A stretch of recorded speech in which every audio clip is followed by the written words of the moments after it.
It's full time. Hi, I'm Shane Crawford. Welcome to Full Time, brought to you by AIA Vitality. Straight away, we don't muck around on this show. We're going to Queensland, to one of the hubs, and he's always there. He's always waiting. He's got the latest breaking news in the world of AFL. Ayrton, Woolley, how are you? You're looking amazing. Going very well, thank you, Crawford. Refreshed and ready to get stuck into some footy after a big weekend. Plenty of news and plenty of great matches as well. You are looking very tan, very bronzed. OK, your teeth are looking very white. I'll tell you what, you're loving it up there. They are my own teeth, though, I will say so. I don't really want Choppers Junior or anything like that. Clint Stanaway can keep that title, I think. Hey, we're going to start with some breaking news, you know, in the world of AFL. So what's happening from a player point of view, and will there be a few Richmond players playing next week? Certainly will be, Crawford, tonight. News just a few moments ago. Tom Lynch referred directly to the tribunal for striking. This was his fourth charge in as many weeks, and so for that, he can be referred to the tribunal for an incident that would otherwise cop a fine. It was for that incident involving Essendon's Michael Hurley. The tribunal will now have a decision to make on whether he warrants a suspension in what is a landmark case, because this is for an accumulation of issues in regards to Tom Lynch. He was put on notice by the AFL last week, so he's only got himself to blame. But I'm interested, Crawf, now how the tribunal sees this. What do you think is a fair outcome in regards to Tom Lynch, given this has happened so many weeks in a row? Oh, I think just another little fine. I don't think there was a great deal in it. I think, you know, someone like that, if you're being pushed around, what do? Do you run away? No, you stand on your own 2 feet and you make a stance, because if you get pushed around, it's going to happen every week. Every side's going to have that in their armoury as they come towards you. So I reckon there wasn't a great deal in it. He got him low. Yes, it slipped up near his neck. They both got on with the game. There was nothing to it, and I'm sure if you ask Hurley, it was just two grown men showing, you know, a form of strength out on the footy field. So hopefully he won't be rubbed out. We need him playing. He's a good player. He needs to play on the edge, not over the edge. And at the moment, he keeps taking a little glance on the other side of the line, which is going to get him in a bit of trouble.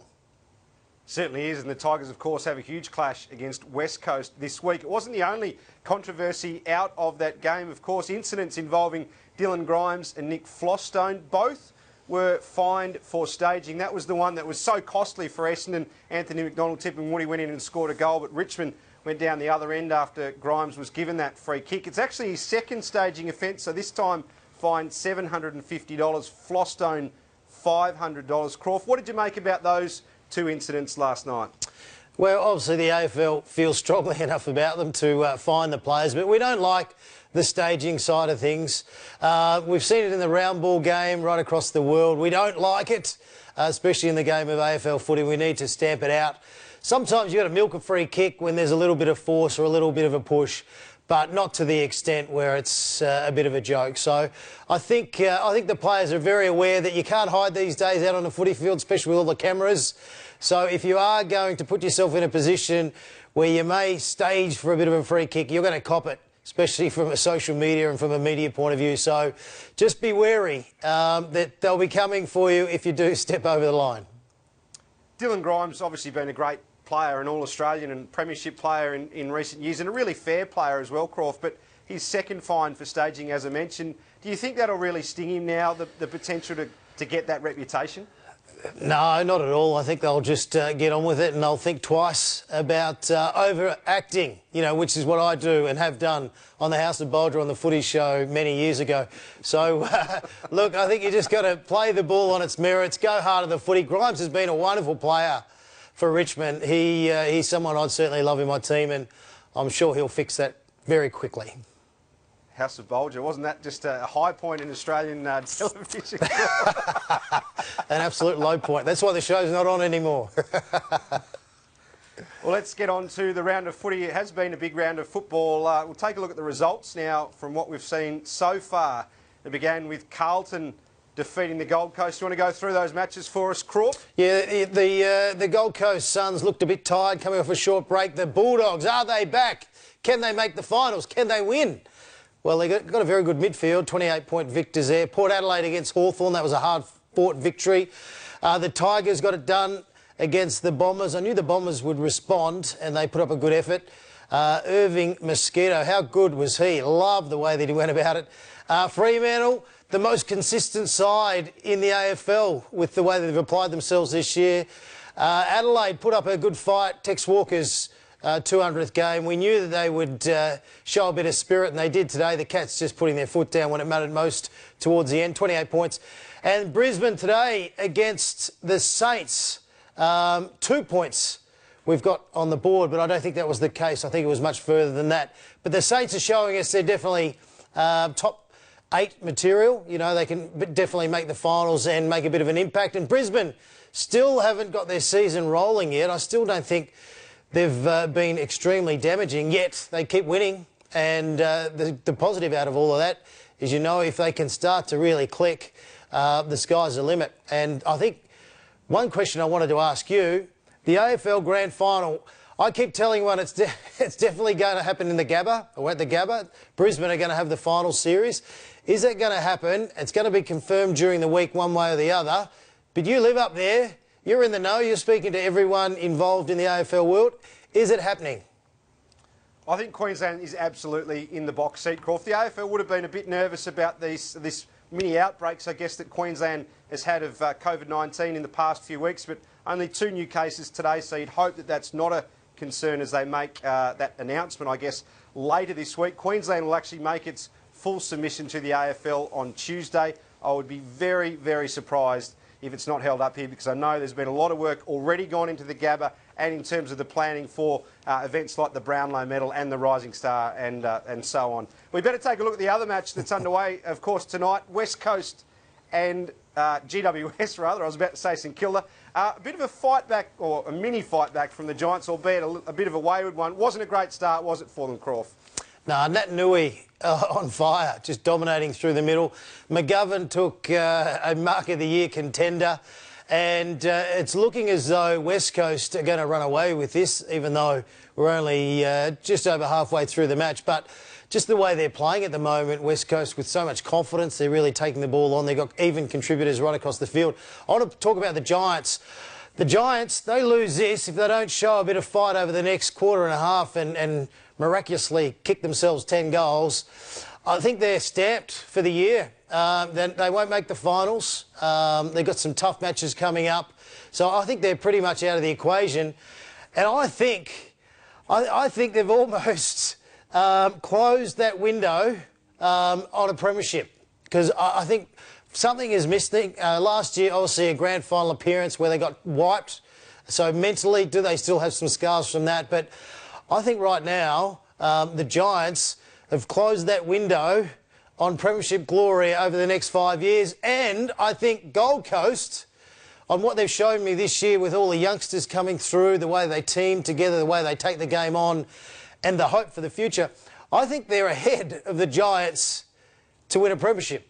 Have I gone mad? Probably. What do you think? Massive call, Crawford. Still a lot of talent on that Giants list. Do you think... that's the problem. Do you know what? That is the absolute problem. They've had so much talent on that list. Yes, they've made finals over the last few years, and, you know, they've been a very good football club, but something seems to be missing. And they've had a lot of key players playing. Their forward line's not functioning well with their midfield, down back. You know, they're struggling in a few spots.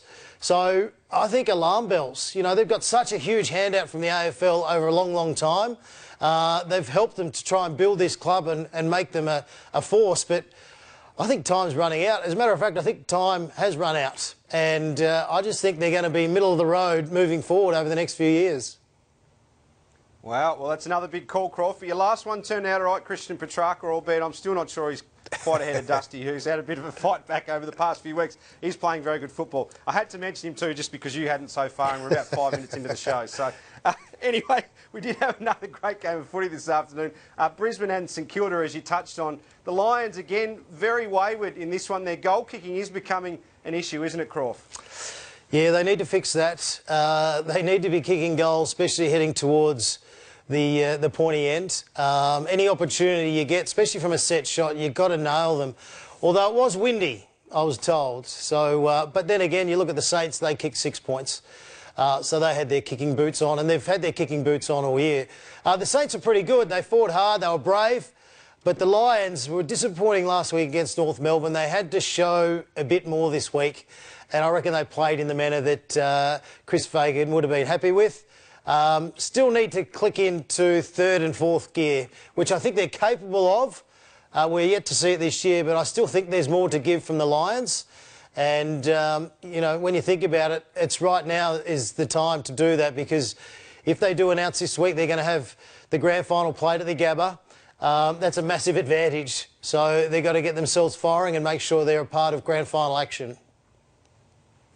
Certainly, Crawford, would be a huge advantage for them to play that grand final here. The other match today, Geelong and Adelaide, and it was a very business-like performance from the Cats. They just did what they had to do, didn't they, Crawford, despite the fact it was pretty tight at three-quarter time. Yeah, Adelaide were good. Adelaide showed a bit of spirit. Tex Walker's 200th game, so you want the team to really play in the respectful manner that he has done for the Adelaide Crows in those 200 games. But Geelong just put their foot down when they had to. You know, Dangerfield got the footy. Hawkins didn't kick many goals early, but really started to hit the scoreboard. Guthrie having a great year. Duncan, whenever he gets the ball in the forward half, he always delivers it on a silver platter. So, no, Geelong, very good team. So well drilled, and, you know, they're going to be very much a force with what they've brought to. And I reckon they've changed their team around a fair bit over the last 5 or 6 weeks. And it's just, they're giving him so many options, you know, to present for a really, really successful final series. So they're in a very, very good place, the Cats. Just really briefly on Geelong, Crawford. I mean, we know they've been part of September for the past few years so many times and perhaps haven't played their best footy in finals time. Do you think they're a better unit now than what they have been in the past couple of years? Of course, I'm talking after those premiership years. I think they're a better team, definitely. You just watch the way they set up, the communication, you know, just the way that the forward line works for each other.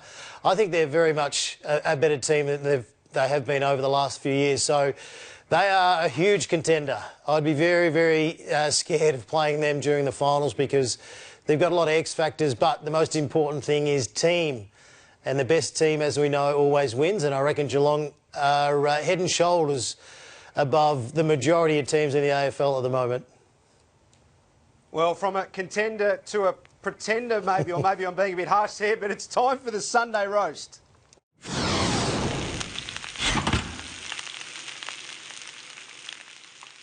Yeah, it hasn't been a great year for the North Melbourne Football Club. I was very interested hearing Rhys Shaw talk about his team and some players just the other day.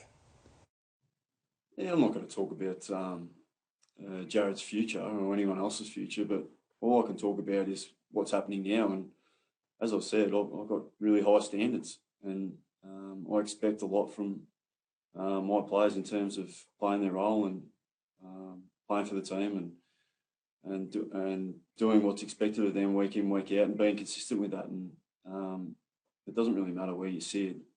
Hopefully, every player on our list understands what's expected, and if they don't meet those expectations, well then they put themselves at risk, and that's what's happened over the last couple of weeks. And I fully expect a response from the guys that aren't playing this week, and if they respond the right way, well then they put their hand up. Yeah, it's an interesting time because Jared would probably be the highest paid player, about $700,000, hasn't been in great form, but have they stamped his papers? And you've got to be careful in this situation, because if you want to put him on the trade table next year, no one's going to pay $700,000 for him. So if North Melbourne hand him over, they're going to have to contribute. Or do you back yourself in as a football club and a coaching group that you can get him firing again and getting the best out of him? We know he can use the ball really well. We know he's a bit of a line breaker and he can play some good football, but they've got a bit of work to do there. You know, they made wrong calls on Cunnington playing this year with a bit of a back injury. Zeeble getting back out there after a hamstring injury. They've made a few wrong calls. Ayrton, they've got to nail this. Jared Pollock, they've got to get this decision right. Yes, they're in a rebuilding phase, but they've still got to have players that are very capable of working through an opposition side and very capable of playing at a high standard, which he is. I'm not sure what the missing ingredient is there at the moment.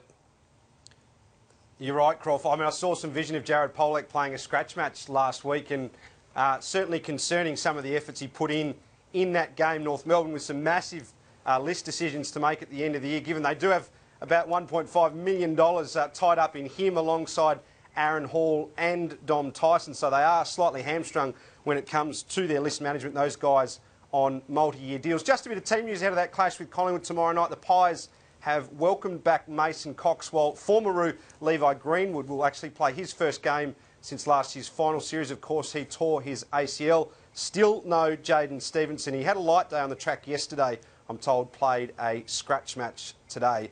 Now, Ayrton, we had a very special match last night, the Dreamtime match with your Bombers, unfortunately not getting across the line, and the Tigers. Did you take in any of that?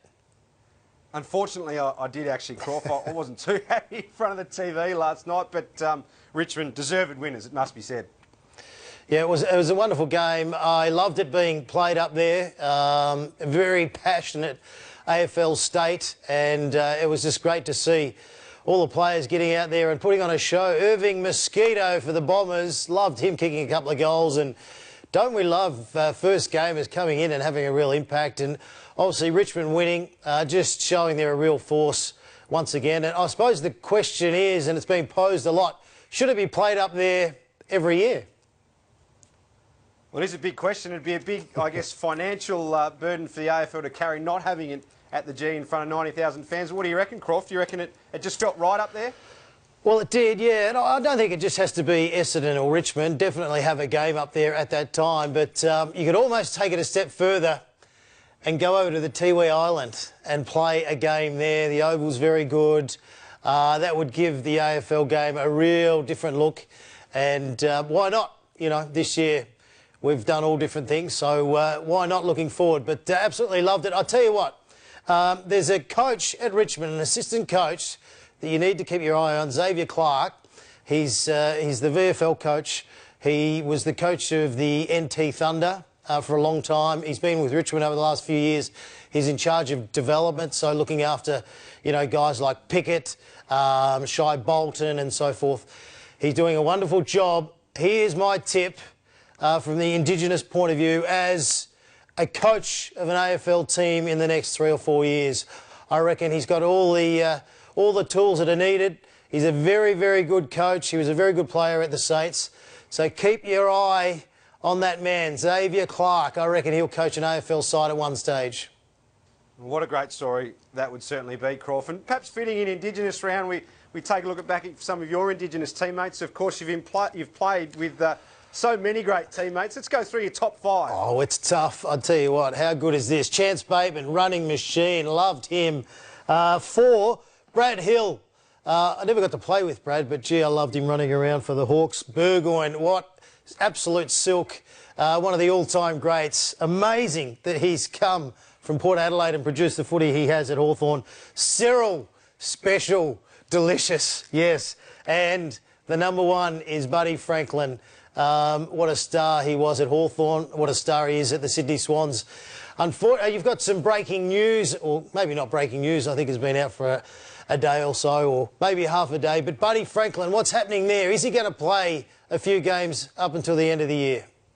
Yeah, well, firstly, just looking at your list there, Crawford, you know you've made it as a player when you're just referred to by your first name or just one name there with Cyril and Buddy. But just on Buddy, of course, he hasn't played a game in 2020 with ongoing hamstring issues. Well, today the Swans revealed that he won't be back at all this season. This time, concerningly, it's a groin problem. So a fresh concern for Buddy Franklin. That is the concerning part, given, of course, he's on that mega deal with the Swans, of which he's still got a few seasons to go. Crawford, are you worried that he might not get back? I mean, it's such a big financial commitment for Sydney. It was always going to be a risk, that 10-year deal. Are you worried about Buddy Franklin's future? Well, his pre-season was so good, and I was really looking forward to him sort of bouncing back and showing what he was capable of. And unfortunately, we get a bit older, a little bit slower, and sometimes our body doesn't allow us to do what it wants. But I still give him another year, back him in, see if he can get himself going. And wouldn't it be great to see Buddy bounce back, especially with the young Swans coming through at the moment? I think it would be pretty cool. So I reckon he'll be back. I'm not giving up on him yet. Sometimes, you know, you have a little hurdle, especially towards the end of your career, and it'd be nice to see him back out in the field. But what about all those amazing Indigenous players that have played, especially in my time. I was lucky enough to play against guys like Adam Goods, Andrew McLeod, Gavin Wanganeen, Michael Long. It just goes on and on and on. So how blessed are we in the AFL world to have some amazing Indigenous players to showcase what they're capable of, and their stories are quite remarkable. No doubt, Crawford. A bit of a trip down memory lane in the past few days, seeing Gavin Wanganeen on some of the coverage. So too Michael Long, who was just so excited to have that Dreamtime clash up in Darwin this weekend. And I didn't even mention Eddie Betts. Absolutely loved what he's brought to the table. And I know a few people have said maybe it's time for Eddie to step aside. I don't think so. I think you keep him on your list. He's great with helping, especially the youngsters coming through. You need a lot of players on your list. Imagine him at the MCG next year with a roaring Carlton up and about. I can see him kicking a few from the pocket. And I reckon on the weekend he dropped a few. If he had taken those, he probably gives you 3 or 4 goals. So I reckon let Eddie go for one more year. Let him have the send-off that he deserves and let him play in front of the Carlton fans. Well, you're just becoming our resident list manager. Terry Wallace, he'll be a bit worried that you're taking his title, Croft, but we might have to move on from there. Now, we have a very special guest, an AIA ambassador, also a Paralympian. She's an absolute star. Her name is Kate Ness. Welcome to the program. Hi, Shane. Thank you for having me. It's lovely to see you. Hi, Ayrton. How are you? Very well, thank you.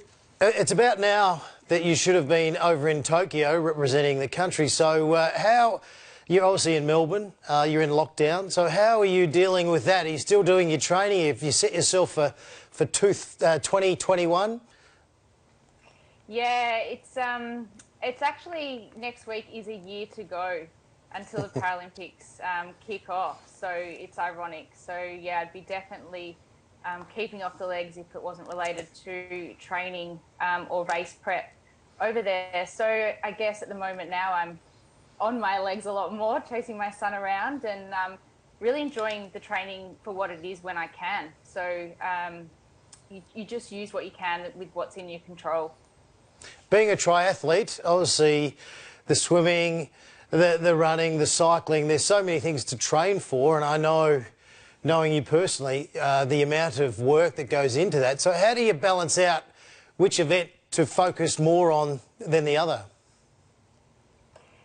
In lockdown, I think it again is about what we can utilise. So some of us have makeshift gyms, and we're using the equipment we've got or what we can use as sort of gym equipment at home. Open water swimming was going okay until it got pretty chilly. And the cycling, so a lot of people are using virtual cycling and then a treadie or outside. So you can still get stuff done. It's just we're not having that team environment and the racing, which we really thrive on. Kate, just in terms of your overall story, you've been involved in sport for so long, but I was interested to learn that triathlon wasn't the first sport that you really had a crack at. So tell us a little bit about your journey and how you got to where you are now. Yeah, it's ironic I ended up in triathlon, but I absolutely love the sport. I was representing Australia in equestrian in dressage for a long time, and I had 2 nearly close attempts at making the games, and unfortunately that just didn't work out in equestrian. And I ended up one day just after I had retired from that sport through a lot of hardship and adversity, through losing my mum to cancer, decided I wanted to start learning how to run and get fit. And I guess in short, I really knew how to apply myself mentally to be in a high performance mindset. So triathlon was something I admired as a sport, and the triathletes themselves. And triathlon was debuting in the Paralympics at Rio. And I thought, what an amazing opportunity. I had no idea or certainty that I would make the team, but I definitely had the passion and the drive to give it everything I could to, see how far I could go. And I ended up racing for Australia in Rio. So it was unbelievable, and definitely have had some amazing wins and a fabulous journey along the way in high performance sport. But a lot has happened even since Rio with having a baby and a lot more racing. So Tokyo is a real opportunity to cement my identity in sport. Kate, a background in psychology. Any tips for now that we can take on board? Look, I think it's good that we're all talking about a lot of this stuff, but I think physically and mentally we really need to think about our health and really focus on small things. So we may feel too tired to maybe go out because we're just so fatigued about being indoors and the longevity of COVID, but really getting outside is so good for us physically and mentally and getting that exercise in. So that's going to benefit us long term. For me, it's also about switching off from technology as well. So I utilise mindfulness a lot, even when I'm out walking or actually the formal meditation. And the tips is, we will get through it. I know everyone is saying that, but we just got to focus on what we can control and really think about who we are at the moment through this time of sort of crisis and adversity, and how we want to be on the other side, and take the positives out of that and maybe look at how we can change or navigate through some of the negative elements of our lives. And or you can jump in the ocean right now, especially in Victoria, and that'll certainly spark you up. Hey, just before we go, being a football show, do you have a team that you support, and who is it? Yeah, I do. So my great-grandma would, she got to a very old age and she was a gorgeous lady, and she would walk around in a Carlton jersey. So it's been Blues ever since I was born. The whole family is Blues, and I must admit, when Chris Judd would annihilate us all at school in the beat test, that was it, like hands down. It was all about the Blues, and it cemented that I have to stay with the Blues. Well, there you go. So you went to school with Chris Judd. What was he like? Come on, give us some dirt. He was, nice chap. I don't think he's changed too much. Always nice, really driven. Yeah, he was a sports kid at school. I probably, ironically, even though I'm in sport now, was probably a little bit the opposite. I was a bit too cool for school, but yeah, I don't think there's any secrets there. Hey, Kate, thanks so much for joining us. We really appreciate it. We wish you all the very best in 2021. We'll be following your journey, and we want you to bring home gold. So thanks for being part of the show. Ayrton, always great to have you join us from Queensland. And, all the best and goodbye to both of you. See you next week. See you later, guys.